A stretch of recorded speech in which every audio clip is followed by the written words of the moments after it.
Dennis with Denlors and Wise Auto Tools. I want to talk to you today about the TimeCert 4010 GP. This is a thread repair kit for the Glowplugs on a 2.7 Sprinter and Freightliner. This is to do the thread repairs if the threads get damaged for the Glowplugs when you're trying to get the broken Glowplugs out most of the time. So anyways, when you're doing the repair, the question I had recently was on the stops, which we have a stop on the core drill and on the tap.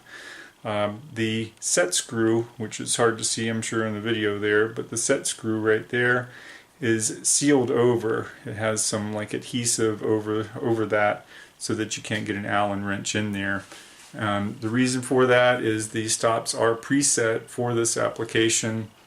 And it also works on some other applications as far as Volkswagen, but there again the length of the glow plug is the same, so the stop measurement would be the same as well.